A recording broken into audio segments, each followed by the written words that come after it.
On the 8th day of Viking European Sojourn tour, we decided to take one of Viking's optional excursions. It's called Hike to the Vistas of the Iron Gate. So after sailing through the Iron Gates, or I should say partway through the Iron Gates, we got off at the town of Donji Milanovac and loaded our bus to go to the Djerdap National Park. And from there, we hiked through the park along these forest trails and then got to an outlook where we had tremendous vistas of the Danube River. The hike to the vista or lookout is actually quite easy. It's only 1.2 kilometers long to get out to the lookout point and then 1.2 kilometers back. There's a few hills, but none of them are very steep, and the path is wide and even. So I would rate this as a medium hike at most. Obviously, if you have mobility issues, then you may not want to consider this. I would say the forest here was not that thick. It was actually very, very dry. They hadn't had much rain this year, so a lot of the leaves had fallen, even though it really wasn't the fall. It was late summer. Temperatures were great for us, and I will say I really enjoyed the hike. It was nice just to get away from everything in terms of cities and the boat and so forth and get out. So you do hike through the woods, you do hike along some fields, and then you enter an open area where you get to see the vistas or the Danube River off in the distance in multiple directions. Now the cost was about $132 Canadian per person or $100 American, and I would say it was well worth it.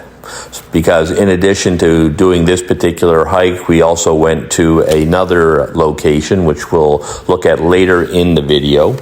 Captain Misen's it was called, where they served us lunch, gave us a talk about the history of Captain Misen, which we'll talk about later, and again it had another lookout at a portion of the river where Captain Misen actually could survey his sailing ships that used to anchor at that particular location. But you'll see that later on in the visit. But more importantly, the other thing that taking this particular excursion gave you, it gave us privileged access to the Golubak fortress, meaning that we could climb up higher into the fortress than others who were taking the standard tour that was included with our Viking cruise package.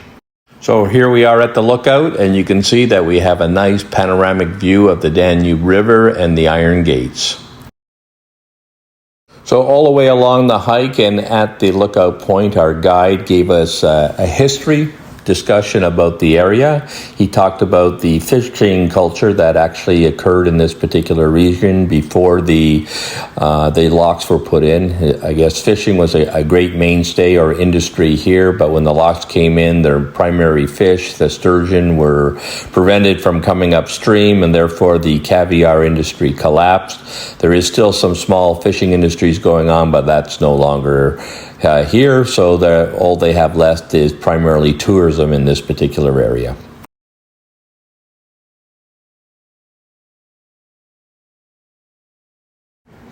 So at the top of the lookout, one can see very far distances, many kilometers along the Danube River, and you can even see the town of Donji Milanovac where our boat dropped us off.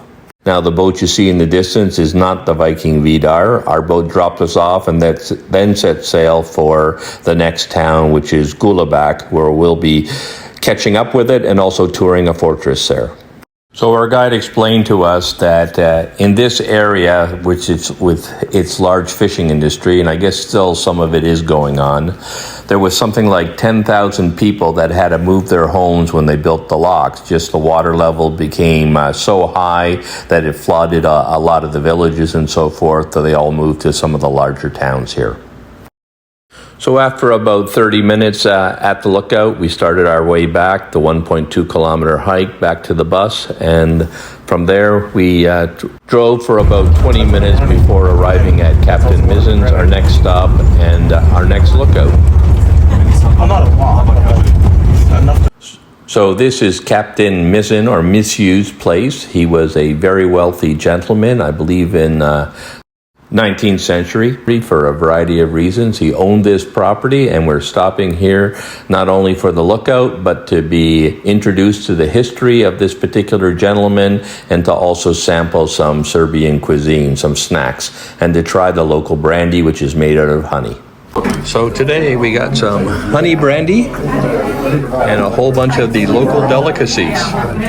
And we're at Captain Misen's, looking at all his artwork. So it's art displays and a little bit of a sampler of the local food. This place is called Captain Misen's Hill, from the man who lived in the 19th century, Captain Misen and his portraits order. Čovjek koji je poznat po tome što je za života ostavio dve velike zgrade, u Beogradu zgradu rektorata, u Rumuniji zgradu Narodne banke Rumunije. Captain Misen is very well known for his life, his career. So Captain Misen became famous or very, very wealthy because he sold deer antler buttons. So back in the early 19th century, late 1800s, there was a demand for military uniforms. They all needed buttons, and at that time they were all made out of deer antlers, and he collected those and distributed those. In addition to that, he sold brandy and so forth.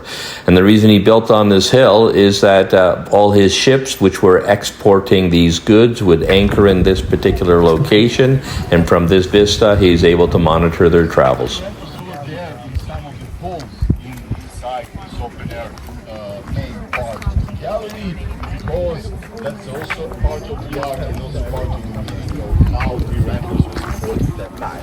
If you're curious why deer antlers was not that important for the people who were buying it or selling it in that time, especially in the 19th century, for the armies, deer antlers was one of the main materials for making the buttons of the uniforms, you know.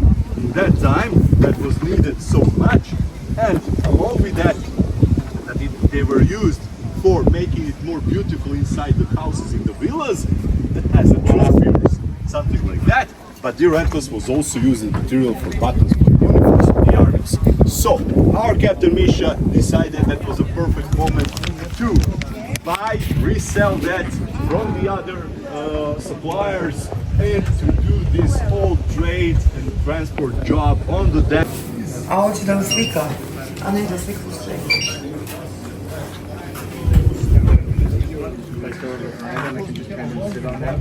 So after visiting Captain Misen's and catching or seeing the Danube from those heights, we loaded our bus again and drove along the side of the Danube and got to see it from that level. We also passed through a number of villages as we made our way to Golubak, which was our next stop to see the fortress there. So in my next video, I'll go through the details of touring the Golubak Fortress. Anyways, I hope you enjoyed this video, and if you did, please follow along as I'm doing a whole series of videos from each day of our Viking Sojourn tour.